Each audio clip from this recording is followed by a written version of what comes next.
आज मी मेलो आणि स्वर्गात आलो आणि म्हणजे चित्रगुप्त भेटले, मला म्हणाले, बाळा तू खाली पृथ्वीवरती अनेकविध विनोदी नाटकं केलीस, अनेक विनोदी स्किट्स केलेस आणि लोकांना खूप हसवलंस, त्यामुळे तुझ्या खात्यात खूपच पुण्य जमा झालेलं आहे, म्हणून आज आम्ही तुला स्वर्गात पाठवतो आहोत. मी खुश झालो, म्हटलं सार्थक झालं आयुष्याचं, अजून काय हवं माणसाला, मेल्यानंतर स्वर्ग प्राप्त झालेला आहे. 5-1 मिनिटासाठी सगळ्या गोष्टी अशा पटकन डोळ्यासमोरून तरळून गेल्या. म्हणजे घोडबंदरच्या घाटातून ट्रॅफिकमधून केलेला प्रवास, विशाखा सुभेदार, नम्रता संभेराव अशा मोठमोठ्या नट्यांचा टँट्रम, प्रियदर्शन जाधव जेवढी बडबड करतो त्या बडबडीतून नेमका आपला क्यू कुठला ते शोधून आपली जागा निर्माण करून बरोबर तिथे आपलं वाक्य टाकणं.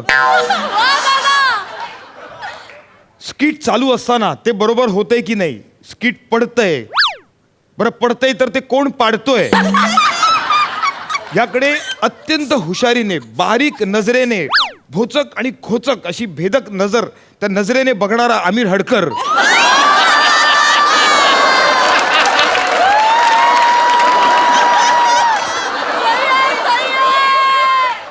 हे जे काय सगळं होतं ना, यापासून मुक्त झालो मी. आता टेन्शन फ्री झालो, वरती आलो, स्वर्गात आलो. नो कॉल टायमिंग नाही, काही नाही. आता फक्त एन्जॉय करायचं, मस्त अप्सरांचा डान्स एन्जॉय करायचा.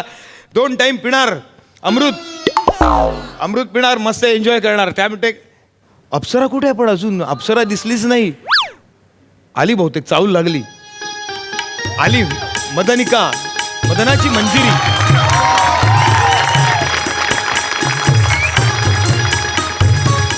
वाह वाह,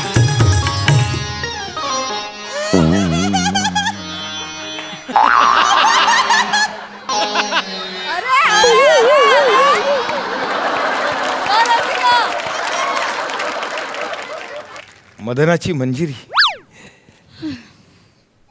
काय हो, काय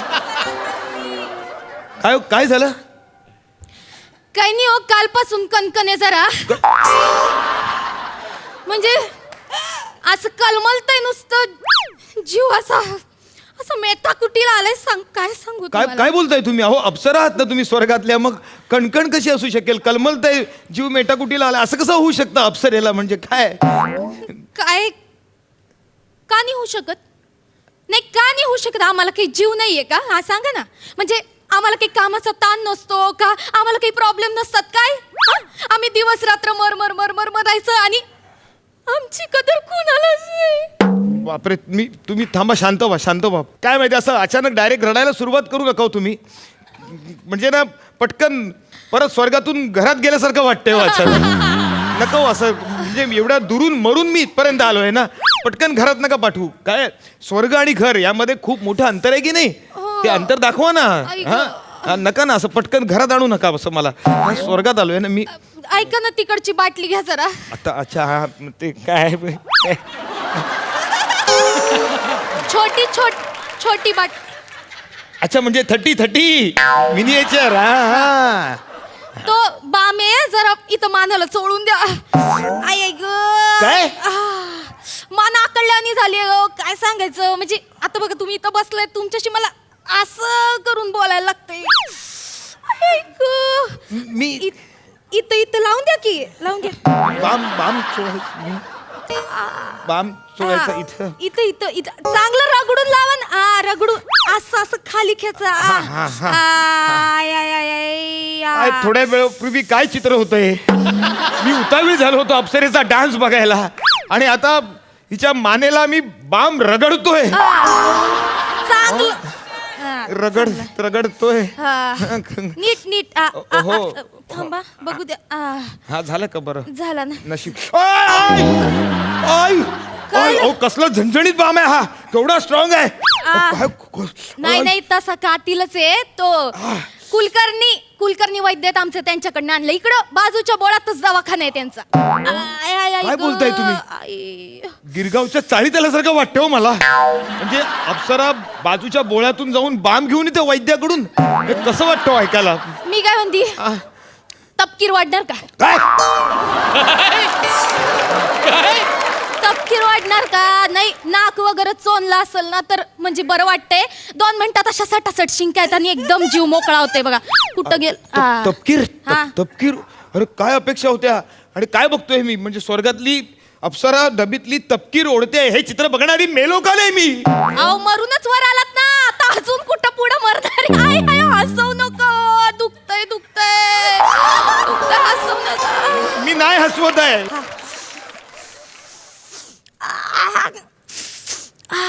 घेता का?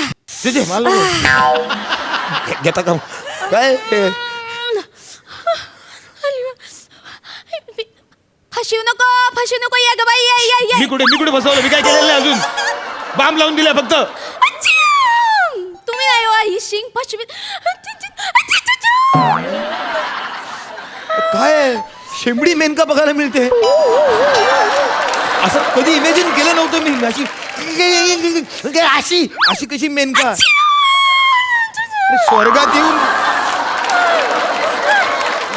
स्वर्गात येऊन मी मेनकाला बाम लावतोय. मी काय म्हणतो, म्हणजे ऐका ना, बोला. तुम्ही काहीतरी करा ना. आ? नाही म्हणजे आय मीन म्हणजे मला रिझवण्यासाठी काहीतरी कला, म्हणजे अशी कला सादर करा ना तुम्ही. म्हणजे तुम्ही पण कलाकार आहात की नाही? म्हणजे कलाकारचं कर्तव्य आहे समोरच्याचं मनोरंजन करणं, त्याचं मन रिझवणं. आम्ही पण कलाकार पृथ्वीवरती असताना सगळ्यांची मनं आम्ही रिझवायचो.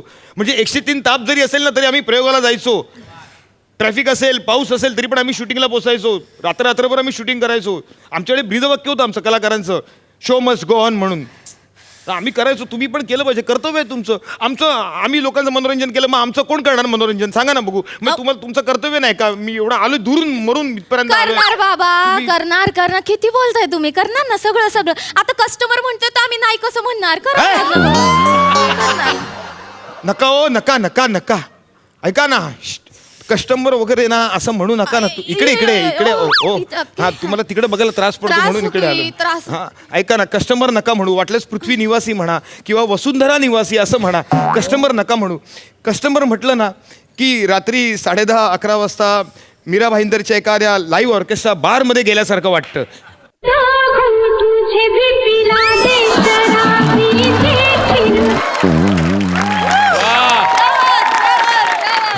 पटकन तिकडे म्हणजे मीरा भाईंदरला गेल्यासारखं वाटतं. असं कस्टमर नका म्हणू. शब्दांची डिग्निटी बाळगा जरा थोडा.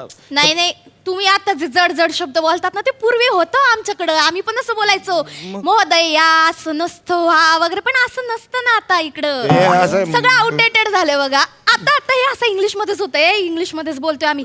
ते सगळं जाऊ दे. हे बघा मी काय म्हणते, कसं आहे ना, मी सिंगर नसती, मला फक्त डान्स येतो, मी डान्सर आहे. त्यामुळे फार तर रेकॉर्डेड गाण्यावर मी नाचू शकते तुमच्यासाठी. अप्सरा रेकॉर्डेड गाण्यावर नाचणार? आम्ही- बरं, रेकॉर्ड तर रेकॉर्डेड. चला तुम्ही नाचा ना, काहीतरी दाखवा. कला सादर करा हो, कला सादर करा. बबलू, ए बबलू. एक मिनिट. हा बबलू कोण? इथला यक्ष आहे, त्याचं नाव आहे बबलू. यक्षाचं नाव बबलू आहे? मग तुमचं नाव काय? म्हणजे मेनका, उर्वशी, रंभा हे आरंभालाच सांगितलं तर फार बरं होईल. म्हणजे नाही इथं सगळेजण मला बेबी ताई म्हणतात.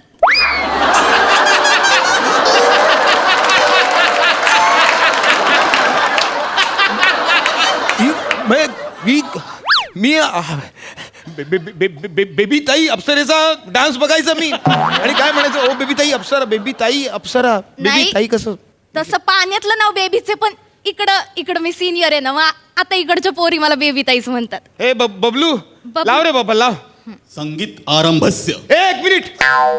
हे एवढंच काय ते संस्कृत मध्ये बोललात? बाकी सगळा गावठी मामला सुरू आहे इकडे.